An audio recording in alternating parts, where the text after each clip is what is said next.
noches y bienvenidos a la edición central de Prensa Libre. Mi nombre es Ángel Vázquez y hoy martes 7 de diciembre del 2021, año del Bicentenario, arrancamos de inmediato con la información.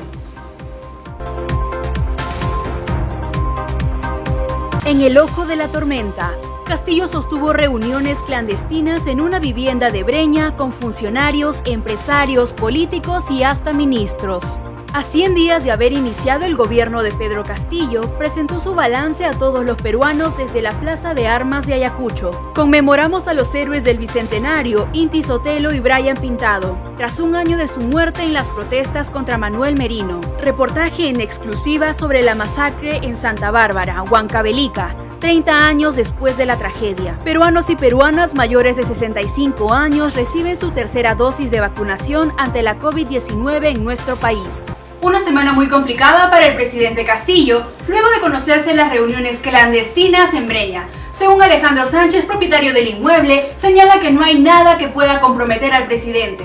Veamos qué repercusiones ya se han presentado hasta el momento. El presidente Pedro Castillo fue expuesto el pasado 28 de noviembre por haber tenido reuniones clandestinas con empresarios, políticos y funcionarios en una vivienda de Breña. Esto pese a que la Contraloría advirtió que las visitas en su domicilio vulneran la ley que regula la gestión de intereses en la administración pública.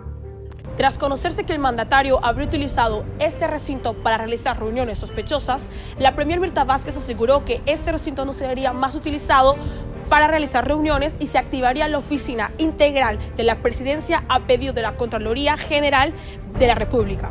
Pedro Castillo brindó un mensaje a la nación en donde sostuvo que su gobierno deslinda firmemente de cualquier acto de corrupción. Reuniones oficiales únicamente se realizan en Palacio de Gobierno.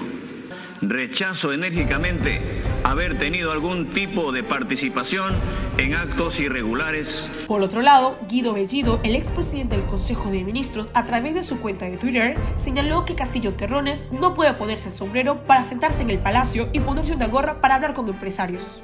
Este lunes, la Contraloría y la Procuraduría General del Estado abrieron investigaciones al presidente de Perú sobre las reuniones que mantiene fuera del Palacio de Gobierno y su presunta relación con adjudicaciones en el Estado. El principal defensor de la institucionalidad tendría que ser el propio presidente, pero cada día que pasa parece dar más motivos para una vacancia. De día te pones tu sombrero, de noche te pones tu gorro. Tengo que sacarme de noche el sombrero, porque ¿cómo voy a dormir? A consecuencia de sus reuniones secretas y a 4 meses de haber asumido el cargo, el presidente Pedro Castillo ya cuenta con una moción de vacancia. Ante ello se convocó una marcha multitudinaria. A solo un mes de finalizar el año y de haberse presentado la moción de vacancia, miles de ciudadanos y colectivos se dieron cita en Campo de Marte y marcharon hasta Palacio de Justicia entre arengas, banderas y carteles apoyando la vacancia presidencial. Los que vivimos en Lima también somos provincianos e hijos de provincianos y queremos lo mejor. Promete y promete, dales trabajo.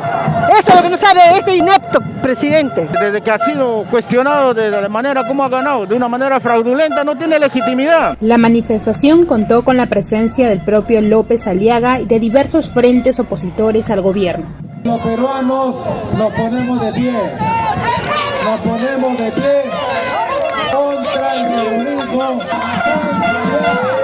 El congresista de Avanza País, Alejandro Cabero, hizo un llamado a las otras bancadas a respaldar el pedido de vacancia. Y yo exhorto a las bancadas que todavía no han decidido su voto a poder decidir, por lo menos para que el presidente responda en el Congreso lo que no nos ha respondido a los ciudadanos. Mientras tanto, en los exteriores de Palacio de Justicia, el histriónico pronunciamiento de Patricia Chirinos no pasó desapercibido. Vengo a pedirles de rodilla al pueblo peruano, salvemos a nuestro Perú.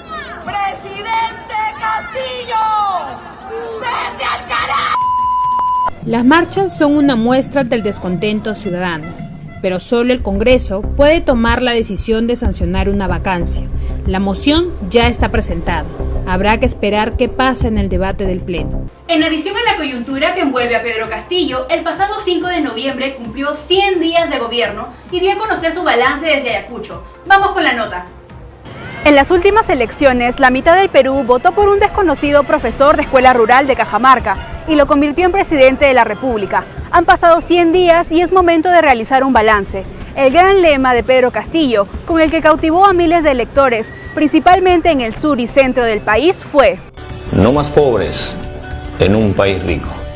Palabra de maestro. Sin embargo, la economía peruana, que debía recuperarse precisamente para ofrecer una esperanza a los más pobres, fue el sector que más ha retrocedido. Primero se amenazaba con nacionalizar a Camisea. Cuando el Estado es ya el propietario de las reservas de gas, las constantes amenazas de que quieren reescribir una constitución que le ha dado una cierta estabilidad al inversionista desde el año 93. Y tercero, son los constantes cambios en el gabinete, ministros que entran y salen, cambio de PCM. En medio del carrusel de ministros y funcionarios ineptos que entran y salen de los cargos, el dólar alcanzó picos históricos, provocando el alza del gas y de los alimentos de la canasta familiar. Lo que debemos esperar si seguimos permitiendo que sigan al poder es una crisis económica. Ante la ola de críticas a la gestión del gobierno, el ministro de Economía muestra cifras de una supuesta recuperación económica, pero los expertos no se dejan engañar. Vemos una recuperación simplemente porque estamos creciendo sobre una base de recesión del año pasado. Es muy fácil tener cifras impresionantes. Han sido 100 días en que la nave del Estado se ha quedado sin rumbo. Múltiples razones. Creo que en 100 primeros días no ha habido ningún gobierno en la historia del Perú que haya demostrado tener tanta ineptitud para las tareas de gobierno. El primer presidente en toda la historia del Perú que no da una sola conferencia o que no da ningún anuncio al país, porque padece también de la capacidad de comunicación. No es un líder político, es un aventurero que se encontró con la presidencia y no sabe qué hacer. Según la última encuesta de Ipsos, publicada esta semana, Castillo cuenta con solo el 35% de aprobación y continúa bajando incluso en los pueblos de la sierra. Hay mucha gente que te analiza, dice no, Pedro Castillo va a conservar el apoyo porque la gente andina como él, de sus rasgos físicos, étnicos, de su pobreza, va a mantener constantemente esa identidad. Yo tengo otra lectura, yo creo que el pobre no necesariamente cree que un pobre lo va a sacar de la pobreza, al contrario, aspira a que haya una persona con más inteligencia. La gente se identifica con aquel que le tiene que dar soluciones. Entonces el discurso se agotó. Y ahora, sorpresivamente, en una sesión del Pleno del Congreso, la lideresa de Avanza País, Patricia Chirinos, presentó una moción de vacancia que ya ha recibido el respaldo de 4 bancadas. No tengan miedo, colegas, luchen conmigo y muestren su lealtad al pueblo. Entonces, ¿es posible que prospere tan pronto una moción de vacancia? Yo no lo descarto porque realmente una posible vacancia de Castillo, si es que ya su nivel de competencia e ingobernabilidad llega pues a extremos, se va a tratar de aplicar el principio de la vacancia y ellos no van a querer dejar el poder y van a arguir de que son objeto más bien de una conspiración golpista. O sea, vas a ver a senderistas y amarretistas diciendo que están defendiendo la democracia para evitar de que Pedro Castillo deje el poder. Al parecer, lo único que todos los sectores le reconocen como positivo a este gobierno es el avance de la vacunación contra el COVID-19. Actualmente, más de 21 millones de peruanos cuentan con ambas dosis. Cuando empezó el gobierno del pueblo, el 28 de julio, solo habían vacunado al 15% de la población. En 100 días hemos logrado vacunar a cerca del 60% de la población objetivo. Castillo era la gran oportunidad para que aquellos que históricamente se han sentido marginados y olvidados por los gobiernos limeños tengan una posibilidad de sentirse representados. Lamentablemente, el hombre que sorpresivamente llegó a Palacio no estaba preparado para gobernar. A pesar del anuncio del cierre de operaciones de la minera Las Bambas, el ministro de Energía y Minas, Eduardo González, sostiene que su despacho no ha recibido ninguna información oficial. Este viernes la minera MMG anunció que suspenderá la producción de cobre de su mina Las Bambas, ubicada en la región Apurímac, a mediados de diciembre. Esto debido al bloqueo de vías de la comunidad de Chumbivilcas. Cabe resaltar que Las Bambas produce 400.000 toneladas de cobre al año y alrededor del 2% del cobre mundial. El exministro de Economía, David Tuesta, cuestionó las decisiones del gobierno en torno al conflicto en Las Bambas. Por otro lado, el presidente de la Sociedad Nacional de Minería, Petróleo y Energía, Raúl Jacob, señaló que la decisión de la empresa china MMG de suspender las operaciones en las Bambas representa el riesgo de pérdida de empleo para 5.000 trabajadores y la pérdida de compras anuales a locales de 360 millones de soles. Es una decisión durísima. Una compañía minera, nosotros en nuestro ADN está el seguir produciendo constantemente, no llegar a este tipo de situación. Ahí la solución sería buscar un entendimiento, formar un acuerdo, arreglar esto, pero un acuerdo que sea, como se dice, que tenga consecuencias para todos. Una gran incertidumbre crea esta noticia a los peruanos, considerando al suspenderse eventualmente, esta decisión afectaría al PBI y a las estimaciones económicas. Está en manos del Estado hallar la mejor solución. El ministro de Salud, Hernando Ceballos, anunció que el decreto supremo respecto a la presentación del carnet de vacunación en espacios cerrados será a partir de este viernes 10 de diciembre. A fin de evitar más contagios de la COVID-19, el gobierno dispuso a través de un decreto supremo que las personas mayores de 18 años de edad deberán presentar el carnet de vacunación que presenten las 2 dosis para poder ingresar a los espacios cerrados. Conforme se ha ido volviendo a la normalidad en diferentes aspectos desde la pandemia por COVID-19, se han ido estableciendo diferentes medidas con la finalidad de reducir los contagios y ahora también buscando promover la vacunación. Me parece que es una de las decisiones más acertadas que puede haber, debido a que es algo para la salud pública que ayuda demasiado a que las personas se sientan más seguras. Sabemos que reducen un montón el tema de contagio del COVID.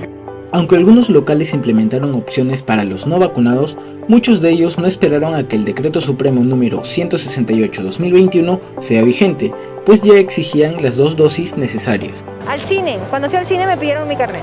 Pienso que cada establecimiento uno es libre de ir y si quiere ir tiene que respetar las normas. Estamos utilizándolo desde que salió la norma y es fundamental. Si no tienen las 2 vacunas, no ingresas al cine. Para las personas que no cuentan con el carnet de vacunación, pueden descargarlo en la página ISMINSA del Ministerio de Salud, en la cual deberán completar sus datos verificando su DNI. Así, la página mostrará la información de todo su proceso de vacuna. Con este decreto y su cumplimiento por parte de los establecimientos, se espera la reducción de contagios entre personas que acudan a lugares públicos y así poder salir progresivamente de esta pandemia. A tomar en cuenta las disposiciones del gobierno y continuar cuidándonos. Es momento de realizar nuestra primera pausa comercial, pero al volver, el caso de Alfredo Benavides y el allanamiento a sus propiedades. Además, un reportaje en exclusiva desde Santa Bárbara, Huancavelica y mucho más aquí en Prensa Libre. Escápate de la rutina y el desorden limeño. Churín te recibe con un maravilloso clima y cálido ambiente. El buen clima sureño se disfruta a lo grande en las aguas termales de Churín. La tranquilidad de sus calles y la belleza de su plaza lo convierten en el lugar perfecto para compartir un gran fin de semana en familia. Te invitamos a conocer la diversidad de sus piscinas con varias propiedades curativas.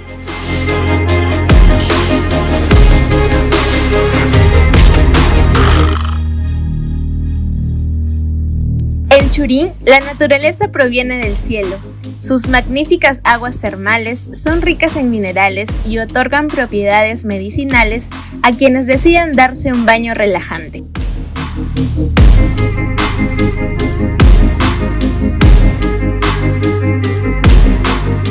Conozcamos primero lo nuestro.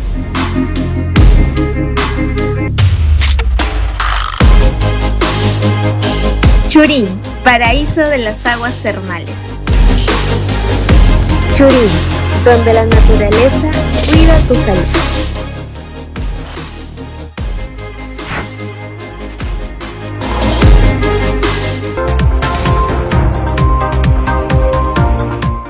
Ya estamos de vuelta en Prensa Libre. ¿Sabía que en Lima existe un club en el que se reúnen regularmente para contemplar los planetas, galaxias y más? Nuestra reportera Gesell nos enseñará acerca de la astrofotografía. Durante miles de años nos hemos limitado a observar los cielos solamente con nuestros ojos. Ahora, con el avance de la tecnología, tener imágenes del universo a nuestra disposición es posible, y todo gracias a la astrofotografía. La astrofotografía puede ser practicada por cualquier persona. Solo se necesita un telescopio y mucho amor por esta afición, así como lo hace el astrofotógrafo Guillermo Spears. La astrofotografía es una herramienta de la astronomía que le permite a los astrónomos corroborar las ecuaciones, teoremas y toda la matemática que existe en el espacio. Seguir este pasatiempo no solo le puede traer un momento grato, sino también puede que haga un aporte a la ciencia. Víctor Buzo es un astrofotógrafo de noche que trabaja como cerrajero de día. Y lo que captó Víctor en Argentina fue el nacimiento de una supernova. Y es que eso es algo que ninguna agencia espacial había podido capturar nunca. Es como sacarte la lotería, ¿no? Las cámaras han ido evolucionando y ahora podemos apreciar mejor los diversos cuerpos celestes que habitan en nuestro macrouniverso. Este es el otro telescopio que uso para espacio profundo, para fotografiar galaxias, nebulosas. Vas a ver que hay montones, miles y miles de puntitos, ¿no? Cada uno de esos puntitos es un sol, como puede ser el nuestro. Si quieres unirte a este mundo de la astrofotografía, te recomendamos empezar con un telescopio Celestron Raza que vale alrededor de $1,600. En Lima existe un entusiasta club de astrofotografía que periódicamente se reúne en sitios claves, donde el cielo es más despejado para escudriñar el espacio, siempre en busca de fotografiar la galaxia más hermosa o la estrella más brillante. Por el delito de lavado de activos, el Ministerio Público y agentes policiales allanaron la casa del comediante Alfredo Benavides y nuestro equipo de Prensa Libre estuvo en el lugar de los hechos. La Policía Nacional y el Ministerio Público allanaron el inmueble del cómico Alfredo Benavides como parte de su investigación en el presunto delito de lavado de activos vinculados al exalcalde de San Juan del Lurigancho, Carlos Burgos. 17 fueron los inmuebles del comediante Alfredo Benavides en que la Policía Nacional y agentes de la DIVIAC allanaron la mañana del 2 de diciembre. El humorista fue acusado de adquirir lujosos departamentos con dinero malversado que el exalcalde Carlos Burgos le había brindado desde la cárcel. Alfredo Benavides tendrá que responder a la Fiscalía sobre el dinero que usó para comprar su departamento ubicado en el distrito de Miraflores. En las afueras de su departamento se intentó obtener declaraciones de la fiscal Lady Galvez Sánchez sobre el respectivo caso. La investigación tiene carácter reservado.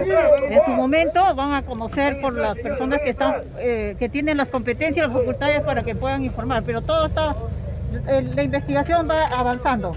Muchísimas gracias, me van a disculpar. ¿Han encontrado algunos documentos que... No le podemos, eso tiene carácter de reserva. No podemos dar detalles, por favor. ¿Qué opinas sobre los 17 inmuebles? ¿Han encontrado alguna evidencia que pueda comprometer más a Alfredo Benavides?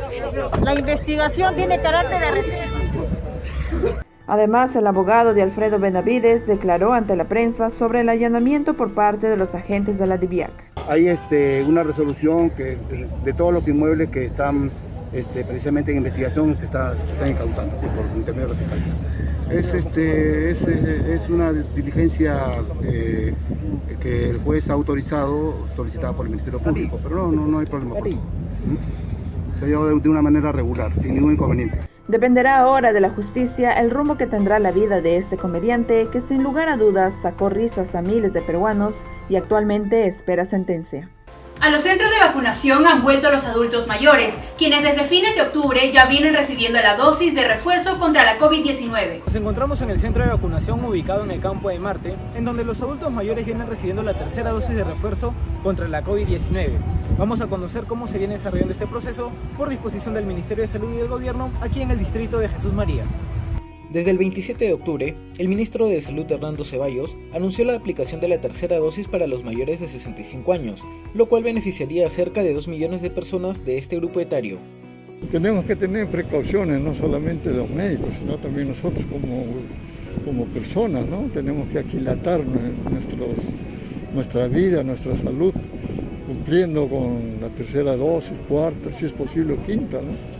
De acuerdo al protocolo, la dosis de refuerzo será aplicada luego de 6 meses de haber recibido la segunda dosis. Sin embargo, los asistentes consideran que necesitamos estar más protegidos. No creo que sea suficiente, hay que esperar todavía, tenemos mucho por delante. Y aunque se han realizado los esfuerzos por avanzar con la vacuna para todos los ciudadanos, hay personas que por diferentes razones aún no han sido inmunizadas. Yo pienso viajar al extranjero ya a estudiar y prácticamente quedarme, y debido a que a la edad que tengo, la vacuna que nos tocaba no estaba permitida todavía en este país, entonces es por eso que decidí no vacunarme. Ahora, además de los adultos mayores, desde el 26 de noviembre, las personas con más de 18 años de edad que hayan cumplido con un mínimo de 6 meses de haber recibido la segunda dosis, también vienen siendo inoculados con la dosis de refuerzo. Esta semana nuestro equipo de investigación viajó a las alturas de Huancavelica para recordar los 30 años de la masacre de Santa Bárbara. Aquí su reportaje. Los años del terror fueron una época dolorosa para nuestro país, y en lo profundo de la provincia de Huancavelica se encuentra un pueblo totalmente desaparecido, en donde acontecieron grandes masacres que enlutaron a muchas familias. Hace 30 años la comunidad Santa Bárbara se vio gravemente afectada, no solo por Sendero Luminoso, sino también por la represión de las Fuerzas Armadas, entre ellos mujeres y niños. Este pueblo se encuentra a 30 minutos de la ciudad de Huancavelica. Fue un pueblo totalmente pobre y abandonado por el Estado. La inaccesibilidad a esta convirtió a la comunidad en un blanco sumamente estratégico para Sendero Luminoso. Como consecuencia, en el año 1982, la comunidad fue declarada zona roja por el gobierno. Hay veces amanecía banderas rojas con hoz, con martillo. Santa Bárbara tiene una antiquísima mina de mercurio que ya se explotaba desde el año 1566. Le decían la mina de la muerte, porque los pobladores que entraban a trabajar en esos socavones no volvían jamás. Esa mina maldita sería siglos después la tumba de las víctimas de la violencia. Actualmente, Sendero Luminoso puso a sus víctimas en fosas comunes. En el interior de esta planta existen estas fosas. Mucha gente ha venido a mostrar a Santa Bárbara no como un centro de represión, no como un centro que haya desaparecido gente, sino como un lugar, como un destino turístico. Pero hablar de violencia, pareciera de que esa palabra hay que decirla con mayúscula, está prohibido, ¿no? El tiempo parece haberse detenido en la vida de los familiares de las víctimas y de los desaparecidos. Porque siempre está en nuestra memoria eso que nos ha pasado. Gentes malos, mataban así. Cuando nos encontrábamos, mataban. La gente decía que son terroristas. Si el campesino estábamos en medio de los dos juegos, si vienes a denunciar, las autoridades, tú mismo eres el terrorista y tú mismo has matado. El 4 de julio de 1991, una patrulla del ejército al mando del teniente Javier Bendezú Vargas condujo a 15 habitantes del pueblo de Santa Bárbara, entre adultos y niños, a una mina cercana. En dicho lugar, estas personas fueron asesinadas con ráfagas de fal, siendo sus cuerpos dinamitados. Y cuando hemos llegado en la bocamina, encontramos cartuchos de dinamita, y cuando nos acercamos un poquito más al fondo estaba como un hígado, botaba algo así. Adentro estaba mi hijita de 3 años. La mitad del cráneo, el brazo, la costilla. Reconozco en esos pelimilicitos, aquellas veces había tipo gallitos o pelimil, en eso reconozco. Lo más impactante de este hecho es que la diligencia para reconocer los cuerpos que se hallaron en la mina se realizaron el 18 de julio de 1991, 14 días después de la masacre. Entonces, ¿cuál fue el motivo para que las autoridades demoren en revisar el caso? Nunca se investigó. Requisitoriados aparecimos. Nos han detenido acusándonos por terrorismo. Después de un año, a mí me detienen acusándome de una cabecilla de terrorismo. Cuando ya me estaban acusando ocurridos en el año 93, pero si yo estaba desde el 92 en la cárcel, las autoridades sin investigar me sentencian a 40 años de pena.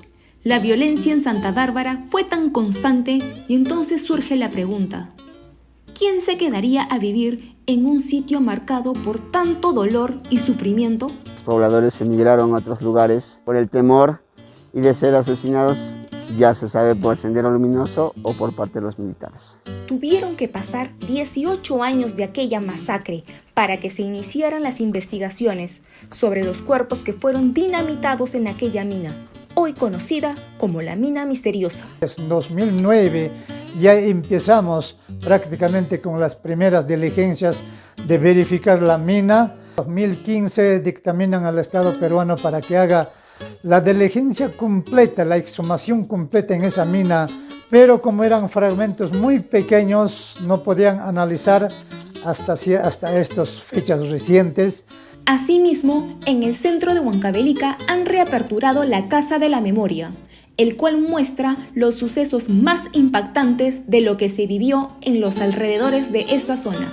Lo reaperturamos para que la juventud, aquellos que no han pasado esta violencia de lo que ha sido el terrorismo, también tengan esa cultura de educarse, de saber, para no volver a cometer ese tipo de excesos o caer nuevamente en lo que es propiamente el terrorismo. Detrás de la Catedral de Huancavelica, como buscando la protección divina, se encuentra hoy la pequeña comunidad de Santa Bárbara, formada por los familiares de las víctimas y todos aquellos que sobrevivieron al horror. Aunque Sendero Luminoso ensangrentó a nuestro país, la respuesta del Estado a sus ataques fue muchas veces torpe y brutal. El 4 de noviembre se finalizó la recuperación de todos los restos óseos hallados en aquella mina. Y finalmente, los deudos podrán cerrar una primera etapa de este largo proceso judicial. Queremos alcanzar la justicia, seguiremos impulsando al Poder Judicial para que sigan investigando a aquellos culpables. Es importante que como peruanos no seamos ajenos a nuestra realidad, pues aquel que no conoce su historia está condenado a repetirla. Y hasta hoy, Santa Bárbara todavía llora por sus muertos. Los sismos se han vuelto frecuentes en el Perú y debemos tomar precauciones ante ello. En la siguiente nota veremos con qué se debe contar ante los movimientos telúricos.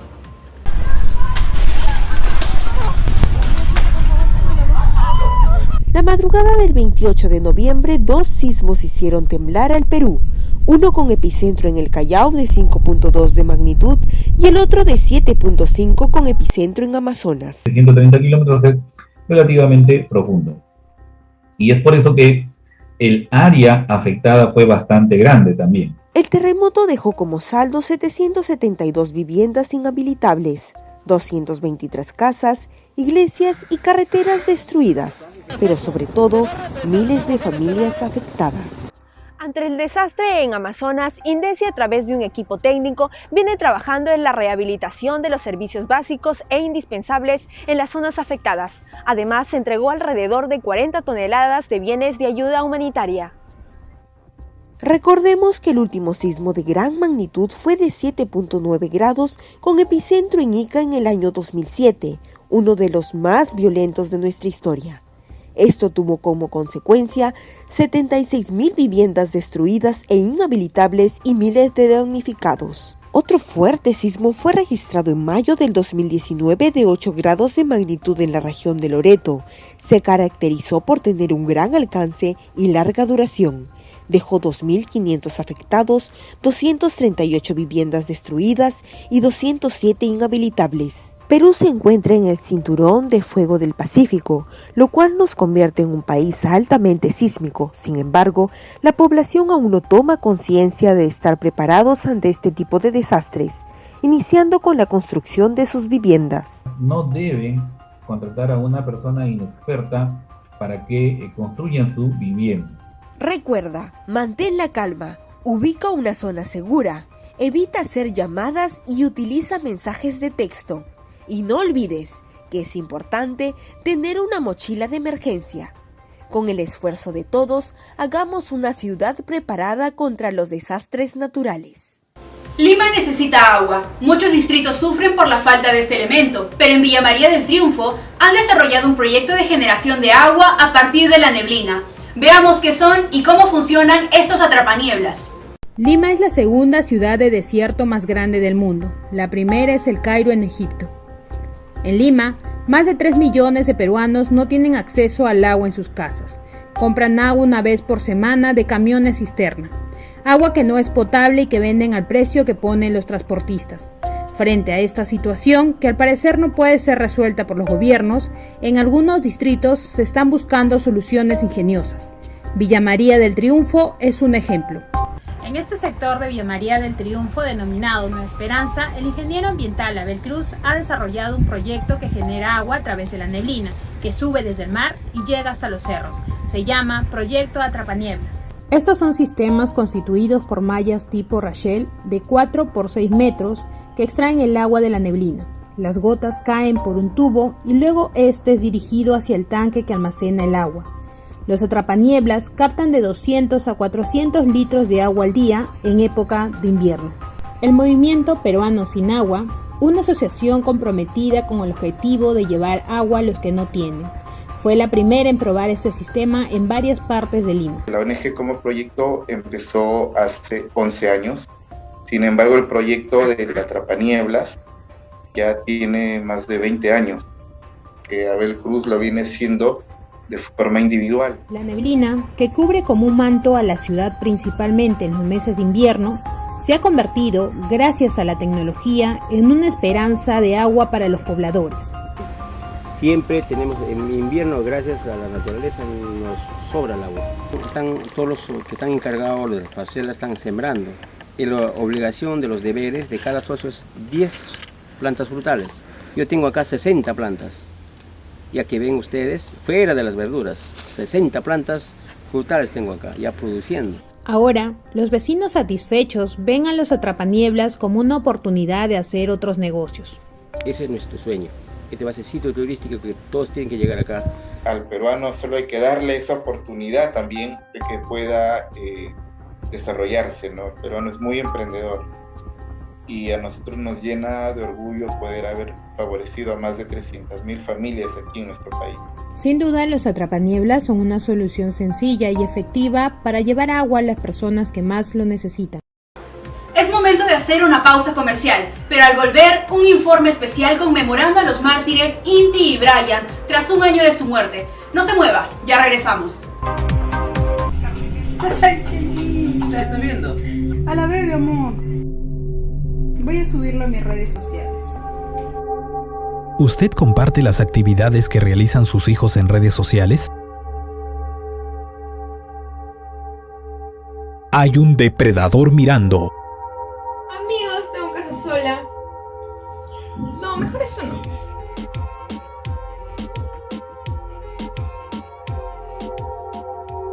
¿Usted sabe cuál es el contenido que sus hijos comparten? Hay un depredador mirando. Vamos a ir a la piscina, ya estás lista, ¿sí?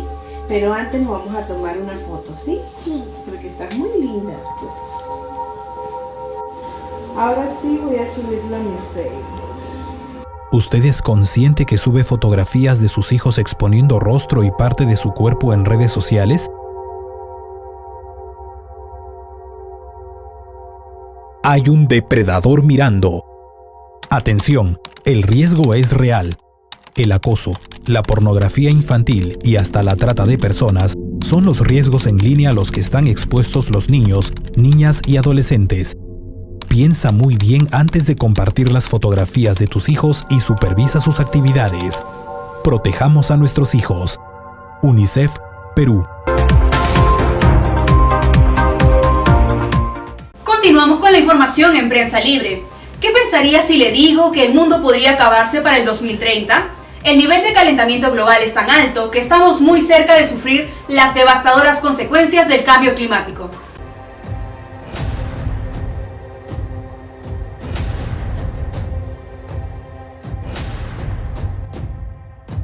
El planeta donde vivimos es pequeño y frágil. La atmósfera que nos protege de la peligrosa radiación del Sol es muy delgada, y si esta se daña, la vida en la Tierra no podría continuar. El problema es que se está dañando. El cambio climático es una realidad que ninguna nación del mundo debería ignorar. La COP26 es una conferencia especial organizada por las Naciones Unidas, donde los líderes de todo el mundo y científicos conversan sobre el peligro del calentamiento global. Este año se realizó en Glasgow, Escocia, y los acuerdos que se tomaron son muy importantes. Lo primero, reducir con urgencia el uso del carbón como combustible porque es el principal enemigo de la atmósfera. Segundo, disminuir las emisiones del metano producido de las heces de los millones de animales que se crían para consumo humano. Tercero, detener la destrucción de los bosques del planeta.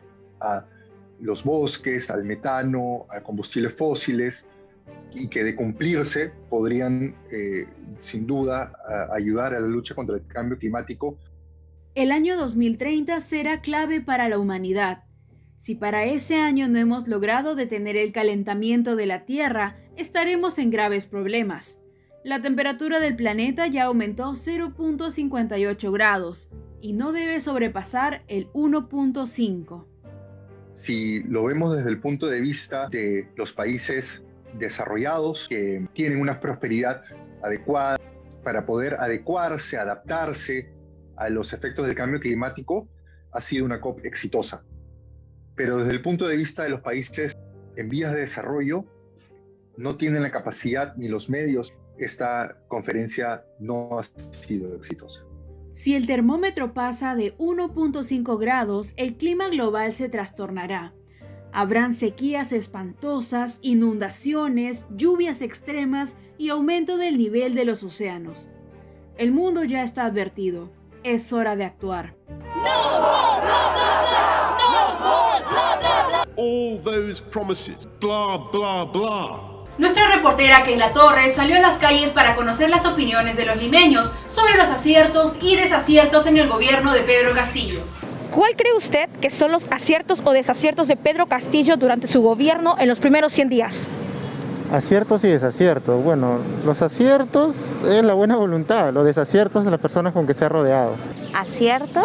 La verdad que ninguno. Van 100 días y no hay una estabilidad económica. Sus desaciertos primero en educación y en economía. Aciertos todavía no tiene. El Congreso no lo deja gobernar. Promete y hasta ahora no se ve que está cumpliendo. Está en nada, no está trabajando. La oposición siempre va a haber, el trabajo depende de él. Los ministros son improvisados, no está capacitado para gobernar un país. Queremos ver ya hechos y no solo palabras. Para mi opinión mía, él no vale como presidente.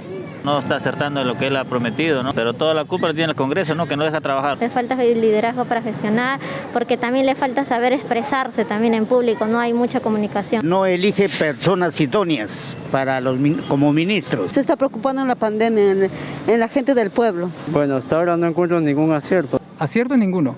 Lo único que ha traído es incertidumbre y inestabilidad económica. Parece que fue gobernado por otras personas detrás de él. Personas que votaron por él en su momento se han dado cuenta que se equivocaron. No están dejando gobernar a nuestro presidente del Perú. Está poniendo terroristas, gente vinculada al terrorismo, al Sendero Luminoso. No estoy de acuerdo con él. Lo respeto, es presidente de mi país, hasta ahí nada más.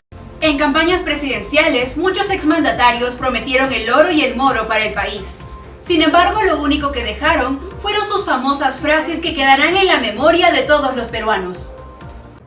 Si revisamos la historia del Perú de los últimos 50 años, veremos que los candidatos a la presidencia tuvieron grandes lemas de campaña y lindas frases para el pueblo, pero solo fueron eso, lemas y frases. Hagamos un breve reencuentro. En los años 50 gobernaba el Perú el dictador Manuel Odría. Su lema favorito era hechos y no palabras. Como no era un buen orador, prefería referirse a sus obras como su mejor tarjeta de presentación. Y sí, tuvo muchas obras, como 2 grandes hospitales, las unidades escolares y las viviendas de interés social llamadas unidades vecinales. Pero ninguna de esas obras hace olvidar que fue un dictador cruel y vengativo. En los años 60 ganó las elecciones un arquitecto experto en frases y metáforas que le encantaban al pueblo. ¿Qué me aplaudes, pueblo peruano, si tú mismo has hablado por mis labios? ¿Qué me aplaudes si estoy aquí porque tú lo quisiste? Cada vez que inauguraba una obra le gustaba poner una placa con el logo de El pueblo lo hizo. Gobernante débil y sin visión, que no se percató que mientras decía sus lindas frases, Sendero Luminoso comenzaba a organizarse en la Universidad de Huamanga en Ayacucho. Y cuando finalmente estalló la subversión, dijo otra frase: son solo unos abigeos.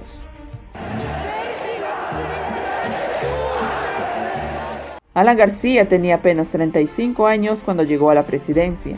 Era apuesto, joven, orador brillante, y si hablamos de frases políticas, él las tenía todas. Porque el que se enriquece se va a gozar fuera, allá en Miami, o en París, o en Nueva York. Su primer gobierno fue una terrible desgracia económica para el Perú. Produjo una inflación superior a 1000%, enorme desabastecimiento, colas por todos lados y aumentó la pobreza. Asustados por el desastroso gobierno de Alan García, en 1990 los peruanos eligieron a un perfecto desconocido, un descendiente de japoneses que ofrecía honradez, tecnología y trabajo. Desde el inicio se supo que no tenía un plan para gobernar, pero sí tenía un buen asesor que le allanaba el camino. En 2 años se cansó de la democracia y anunció al país: primero, disolver temporalmente el Congreso de la República. Se quedó 10 años en el poder, gobernó dentro de la mayor corrupción, mandó hacer su propia constitución, privatizó todo lo que pudo y hoy está cumpliendo sentencia en la cárcel. Amor, amor, ¿por qué te muestras? Alejandro Toledo, hombre del Perú profundo, graduado de economista en los Estados Unidos, se presentó en las elecciones 2 veces. En la segunda ganó con este lema: Toledo, más trabajo. Se le recordará siempre por su afición al Johnny Walker, los escándalos que protagonizó y por los $30 millones que recibió de coima de Odebrecht. Yo no he recibido un centavo.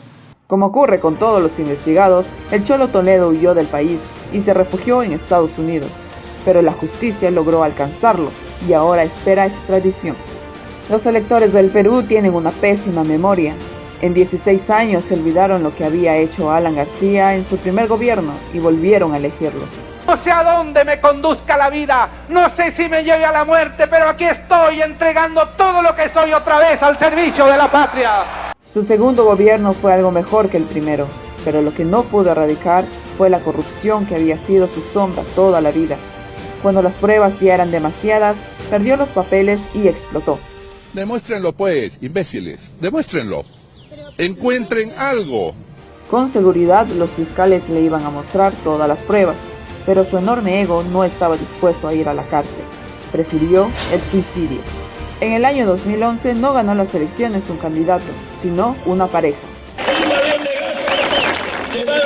Aproximadamente 12 soles. No hubo gas a 12 soles, ni mayor seguridad, ni el desarrollo prometido.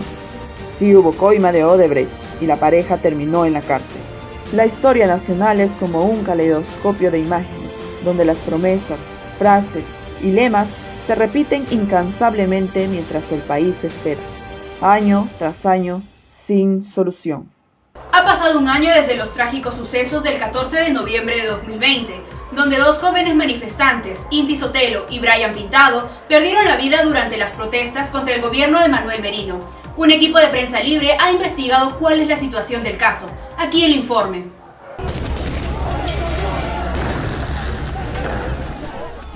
La noche del 14 de noviembre del 2020 marcó sin duda alguna un hito en la historia. Durante las protestas contra el gobierno de Manuel Merino, la policía disparó perdigones con escopetas de calibre 12 y bombas de gas lacrimógeno al cuerpo de los manifestantes, en forma indiscriminada y a corta distancia, causando lesiones a numerosos manifestantes. Fue una noche realmente negra. Los héroes del Bicentenario, como serían conocidos desde entonces, fueron sepultados en medio de una multitudinaria asistencia del público y la congoja de los representantes del nuevo gobierno. Pero ha pasado un año y aún no hay responsables de esos reprochables actos y las familias siguen buscando justicia. Inti Sotelo tenía solo 24 años. La noche de su muerte estaba en el cruce de la avenida Nicolás de Piérola con Girón Lampa, cuando recibió 4 impactos de perdigones en el tórax. Yo me siento orgullosa de mi hijo, pese a que me lo han marcado, me han marcado a mí, a la familia, de por vida nos han marcado. No tenía que haber terminado tan cruelmente asesinado. Inti, no vayas, no te metas en la marcha adelante, cuídate, intermedio. Y me dice, no papá, si para estar en intermedio, ¿para qué voy yo a estar adelante? Para mí es un mártir, porque cuando tú eres un héroe combates de igual a igual, pero él no. La policía tenía las escopetas y él solamente tenía su bidón para, digamos, apagar las bombas, sus guantes, su casco. Al concluir las indagaciones preliminares, la fiscal de la Nación, Zoraida Ábalos, formuló la denuncia constitucional contra Manuel Merino Antero Flores Arauz y Gastón Rodríguez, en su calidad de presidente de la República, primer ministro y ministro del Interior.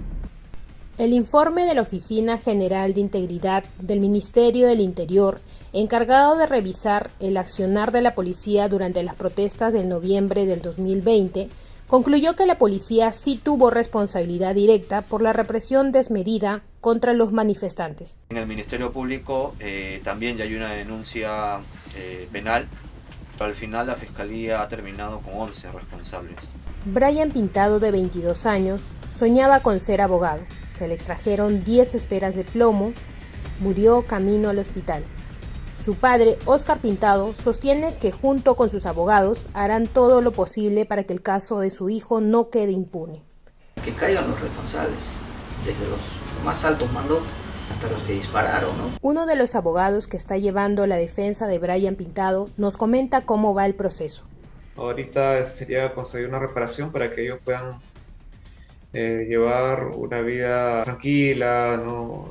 El Estado tendría que hacerse cargo, ¿no? Sin embargo, días antes de cumplirse un año de esta tragedia, el ministro del Interior, Avelino Guillén, declaró a un medio local que la Inspectoría General de la Policía Nacional del Perú absolvió la responsabilidad a 11 efectivos involucrados. Que Avelino Guillén, así sea el ministro del Interior, no puede meterse en esa sanción disciplinaria. Ya es un tema de institucionalidad, ¿no? Al cumplirse un año de estos lamentables hechos, el Tribunal de Disciplina Policial ordenó que el proceso administrativo contra los 11 agentes que fueran absueltos de la muerte de Inti Sotelo y Brian Pintado vuelvan a su etapa inicial, es decir, se anuló el archivamiento del proceso contra los 11 policías investigados por las represiones policiales. Por otro lado, se realizó una marcha conmemorativa por un año sin justicia de la muerte de Inti y Brian, con centenares de colectivos ciudadanos, entre cánticos y a una sola voz exigiendo justicia y reparación para los heridos por la violencia policial.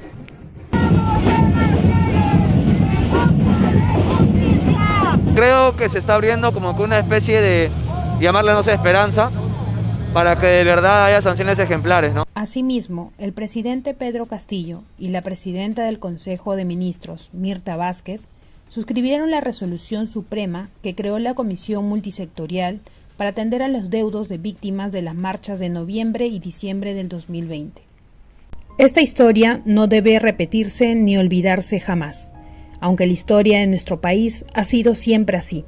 Cuando pasan las protestas y los gobiernos se sienten más seguros, se olvidan el sacrificio de los héroes que salieron a las calles a defender la libertad. Vámonos a una nueva pausa comercial, pero al volver, no se pierda nuestro bloque deportivo y el panorama internacional, aquí en Prensa Libre.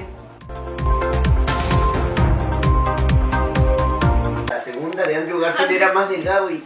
No, para mí la primera fue la experiencia que tuve al verla. A los 7 años lo vi. Chicos, pero como que mucho trago, ¿no tienen hambre? Oye, así no puede ser, pedimos algo para comer o preparamos, ¿qué dicen? ¿Y si pedimos una pizza? Tienes mucha razón, pero una pizza de pepperoni sería buenazo. ¿Y si pedimos una suprema con carne, vegetales? Sí, yo quiero suprema, chicos, suprema bien rico. Chicos, sí, si pedimos una pizza con piña.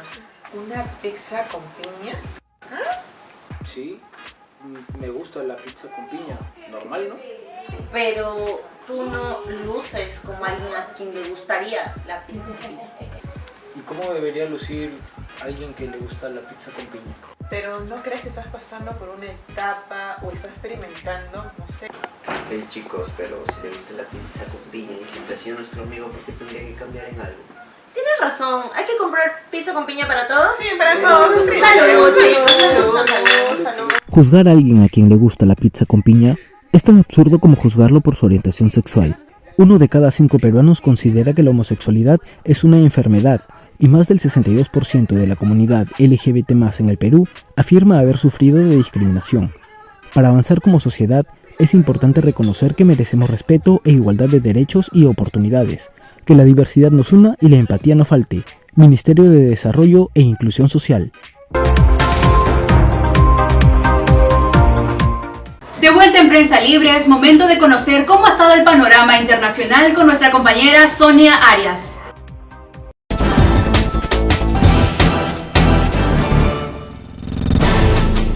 Gracias por el pase, Angel. Ahora vamos con las noticias de bloque internacional. En el panorama latinoamericano, Honduras celebra las elecciones. La izquierda regresa al país con la victoria de Xiomara Castro, quien será la primera mujer en asumir el rol. Por otro lado, en Estados Unidos, detienen a padres de joven acusado de tiroteo en la escuela de Michigan. Los padres serán juzgados por el cargo de homicidio involuntario y estarían 15 años en prisión. Pasando a Asia, Corea del Sur bate récord diario con más de 5.000 casos de coronavirus. Esto incluye 3 nuevos casos de la variante Omicron. Los portadores se contagiaron tras su viaje a Nigeria. Yendo a Barbados, el país se despide de la reina Isabel y se declara república. Ahora tienen como presidenta a Sandra Mason. Además, el primer ministro británico Boris Johnson afirmó que seguirán siendo aliados gracias a que forman parte de la Commonwealth. Finalmente, en el sur de África, el mundo los aísla por variante de coronavirus. Los países restringen sus condiciones de viaje. Esto afectará al turismo del país porque será en la época de playas y safaris. Eso fue todo por el panorama internacional. Doy pase a la mesa de conducción. Adelante, Angel. Muchas gracias, Sonia, por compartirnos la información más reciente de lo que ha pasado en el mundo. Ahora nos vamos al bloque de deportes con nuestro querido Roger. ¿Qué tal, Roger? ¿Cómo estás? Muchas gracias, Angel, por el pase. Comentarles de que nuestra delegación peruana viene culminando ya con su participación en los Juegos Panamericanos de Cali 2021, en donde hemos conseguido un total de 34 medallas, algo impresionante, porque 6 de esas medallas son medallas de oro. Con esto y mucho más, vamos a iniciar el bloque deportivo.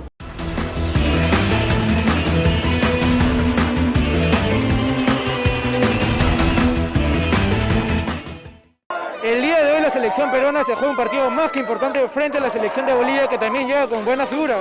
Nosotros, como todos los hinchas, hemos llegado hasta el hotel de concentración en donde se encuentra la selección peruana y en un momento partirá al Estadio Nacional. Cuando juega la selección, jugamos todos, y los hinchas lo han demostrado partido a partido, siguiendo a la blanquirroja. ¿Cuánto va a perder hoy día Bolivia? Ay, no. Yo presiento 1-0, cualquier lado. 2-0, pues. 2-0 con goles de quién? La Padula, pues. El único delantero. Ahora vamos a preguntarle al lado de acá, ¿cuánto va a perder hoy día Bolivia? Gana Bolivia, 2-1. Gana Bolivia. Yo le apuesto 3-1. Siempre hay que ser positivo. 3-1 Bolivia. Sonó el pitazo inicial y la bicolor salía con todo. La Padula sería el autor del primer gol en ese enfrentamiento y también su primer gol en eliminatorias. Cristian Cueva nos haría gritar el segundo tanto tras un cabezazo, luego de un buen centro de Miguel Trauco. Para coronar la noche, Sergio Peña de un fuerte disparo marcaría el tercero. Ganó Perú 3-0 y ahora toca enfrentar a Venezuela en Caracas. Arranca el partido en Caracas y los rivales hacen notar su experiencia en cancha, pero no pasaría mucho para notar la buena asociación entre Cueva, Carrillo y la Padula, que haría al 9 marcar el primer gol.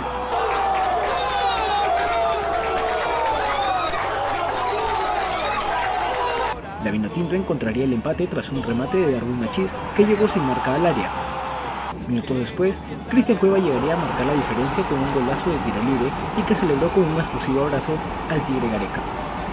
La tarde se volvería perfecta luego de que Galese ataje el penal a Machís y evite el empate. La selección peruana lograría una victoria muy importante, ya que esto les permitiría terminar el año en zona de repechaje y prepararse para disputar los 12 puntos restantes como unas finales.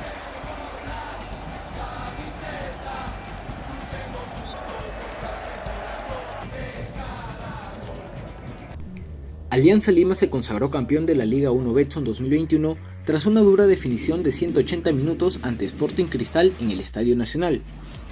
A pesar de la superioridad del cuadro rimense, no pudieron concretar las ocasiones de gol, pues la defensa de Alianza Lima se mostró sólida durante todo el año sin que las finales sean la excepción y el partido de vuelta quedara igualado 0-0.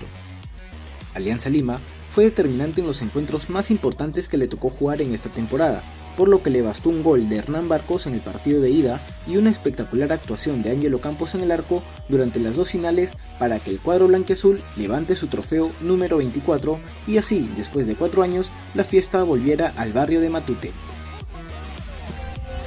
Nuestra delegación de deportistas en los Juegos Panamericanos Junior de Cali 2021 sigue dando que hablar, y es que entre oro, plata y bronce ya han subido al podio en 19 ocasiones, siendo el logro más importante el de Sofía Mamani, la atleta puneña de 19 años, quien alcanzó la medalla de oro en la prueba de 10.000 metros femeninos y estampó su nombre en la historia del atletismo en el continente. Muy contenta, la verdad, no lo sabía, no. Estoy muy feliz, realmente, muchas gracias por la noticia. Muchas gracias, estoy muy contenta. a mis papás, a mi mamá, gracias y a seguir trabajando. El primero en darnos una alegría en la competencia fue Angelo Caro en la prueba de skateboard, en la cual alcanzó la medalla de plata. La medalla, segundo puesto, estoy súper contento, gracias a todo mi equipo que está atrás apoyándome y un saludo a Panam Sport. Gracias. Y bueno, importante no terminar el año en zona de repechaje con la selección peruana y por otro lado también la gran hazaña que están logrando nuestros deportistas peruanos. Y de esta manera finalizamos el bloque deportivo. Adelante, mesa de conducción.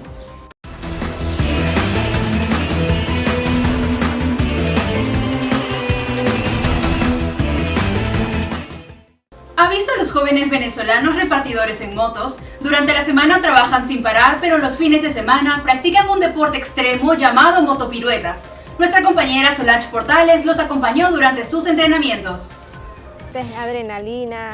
Una pasión, es un poco arriesgado también. Son 3 palabras que definen este deporte llamado motopiruetas. ¿Alguna vez usted ha oído hablar sobre este deporte extremo? Acompáñame en esta nota para saber su origen y quiénes la conforman. Las motopiruetas son el deporte extremo que nació en barrios populares de Venezuela. Tras la alta llegada de inmigrantes venezolanos a nuestro país, trajeron consigo sus costumbres, creencias y sueños. No todos venimos a hacer malas cosas para acá, simplemente venimos a trabajar, a luchar por nuestros hijos. Los obstáculos no detuvieron a estos jóvenes, quienes encontraron en las motopiruetas un hobby que los ayudó desde pequeños a desarrollar una mayor confianza en sí mismos. Mis tíos también practican este deporte y siempre los veía desde pequeño. Cada uno como que libera más ese miedo, o sea, te ayuda. En la actualidad, en Lima existe un estigma cuando las personas ven una moto, porque lo asocian con la inseguridad ciudadana. Somos unos deportistas, no somos delincuentes. Todos aquí hay padres, familia, trabajadores, delivery. Lo que no nos gustaría es que nos digan estos vagos, esos delincuentes, ¿me entiendes? Sin embargo, quienes practican las motopiruetas solo desean ser reconocidos como deportistas. Sí, le damos a entender a los peruanos que esto es un deporte, que es para algo bueno, algo productivo, que no es malo. Yo creo que ellos cambiarían su pensamiento. Sin duda, este deporte despierta la atención de curiosos y quienes desean practicarlo. ¿Y usted estaría dispuesto a realizar este deporte extremo? Antes de finalizar el programa, vamos con la caricatura de la semana ilustrada por Carlín. Se puede apreciar una cadena de sueños frustrados, comenzando con María del Carmen Alba, que es la presidenta del Congreso, soñando que puede eliminar a Castillo y a Dina Boluarte para poder llegar a la presidencia. Lo mismo sucede con Lady Camones, Enrique Wong y Patricia Chirinos. No todos los sueños pueden hacerse realidad, pero a estas alturas todo puede pasar. Hemos llegado al final de esta edición de Prensa Libre. No olviden seguirnos en Facebook, Twitter y nuestro canal de YouTube. Agradecemos como siempre su sintonía. Muy buenas noches.